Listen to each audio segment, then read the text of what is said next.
యేసుక్రీస్తు నామంలో మీకు మీ కుటుంబానికి క్షేమం కలుగును గాక. వినిన మాటలకు భయపడవద్దు, నమ్మిక మాత్రం ఉంచుము అని లూకాసు వార్త 8:50 మనకు తెలియపరుస్తుంది. అనేక సార్లు ఈ లోకంలో మనం ఎన్నో మాటలను వింటూ ఉంటాం. కొన్ని సంతోషాన్ని ఇచ్చేవి, కొన్ని దుఃఖాన్ని కలుగజేసేవి, మరికొన్ని భయమును, గుండెల్లో వణుకును పుట్టించేవి. ఇన్నాళ్ళ మన జీవితాల్లో ఇలాంటి పరిస్థితి ప్రతి ఒక్కరం ఏదో ఒక సందర్భంలో అనుభవించి ఉంటాం. సంతోషమును అయితే ఆనందముగా స్వీకరించగలము, కానీ బాధను, వేదనను తట్టుకోవాలి అంటే భరించలేం. కొన్ని మాటలను మనల్ని అంతగా కృంగదీస్తాయి, జీవితాన్నే తలక్రిందులు చేస్తాయి, బ్రతుకుపై ఆశలన్నిటినీ కోల్పోయేలా చేస్తాయి. ఏం చెయ్యాలో దిక్కు తోచదు. ఇలాంటి పరిస్థితి రాజైన హిజ్కియాకి ఎదురైంది.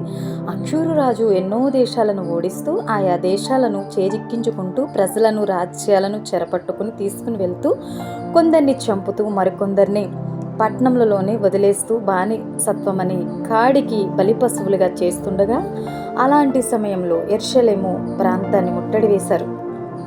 అంతేకాకుండా రాజైన హిజ్కియాకి వర్తమానం పంపించాడు. నీవు నీ దేవుణ్ణి నమ్ముకుని నాకు లోబడకుండా, లొంగకుండా ఉండాలని చూస్తున్నావు. ఇప్పటి వరకు ఆయా జన్మలలో ఎవరైనా దేవతలు నా నుండి తమ ప్రజలను రక్షించుకోగలిగారా? నీవు నీ దేవుణ్ణి నమ్ముకుని మోసపోతున్నావు అంటూ నోటికి వచ్చినట్లు మాట్లాడి తనకు వర్తమానం పంపించారు.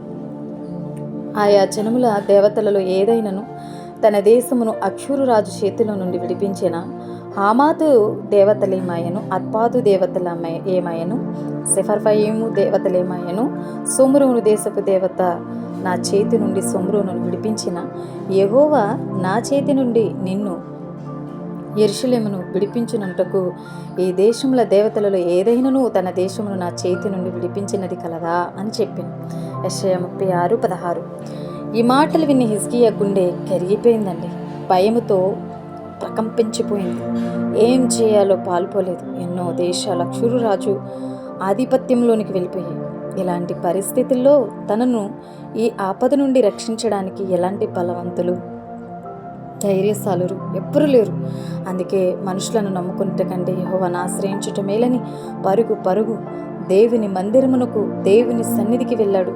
ఎప్పుడైతే యెహోవాను ఆశ్రయించి శ్రమలో దేవునిపై ఆధారపడ్డాడో, దేవుణ్ణి ఆశ్రయించాడో, అప్పుడు దేవుడే తన సేవకుడైన యెషయా ద్వారా నీవు వినిన మాటలకు భయపడవద్దు, అతనిలో ఒక ఆత్మను నేను పుట్టింతును, వదంతి విని తన దేశమునకు వెళ్ళిపోవును, అతని దేశమందు ఖడ్గము చేత అతనిని కూలచేయుదును. దేవుడు సెలవిచ్చినట్లే తన కార్యం చేసే అష్షూరు రాజును బలమును బలహీనంగా మార్చివేసి అక్కడ నుండి పంపివేశాడు. దేవుని నామానికి స్తోత్రం కలుగునుగాక. ఆమేన్. ఓ విశ్వాసి, నేడు నీవు ఎవరి మాటలకు తల్లడిల్లిపోతున్నావో, ఏ మాటలకు నీవు వణికిపోతున్నావో, ఏ మాటలు నిన్ను భయాక్రాంతులిగా చేస్తున్నాయో, ఏ మాటలు నీ జీవితాన్ని నాశనం చేస్తున్నాయో అని భీతి చెందుతున్నావో, ఆ మాటలను బట్టి నీవు వినిన ఆ మాటలను బట్టి భయపడవద్దు అని నీ దేవుడు నీకే చెప్తున్నారు. నిన్ను భయపెట్టే మాటలు దేవుడు తలక్రిందులు చేయబోతున్నారు. నిన్ను భయపెట్టే మనుషులను నీ నుండి చెదరగొట్టబోతున్నాడు. ఆమేన్. నేను ఇబ్బందుల పాలు చేసే పనులు నీకు విజయాన్ని కలిగజేయబోతున్నాయి. ఆమేన్. కాబట్టి దిగులు పడకు, కానీ దేవుణ్ణి బట్టి సంతోషించు.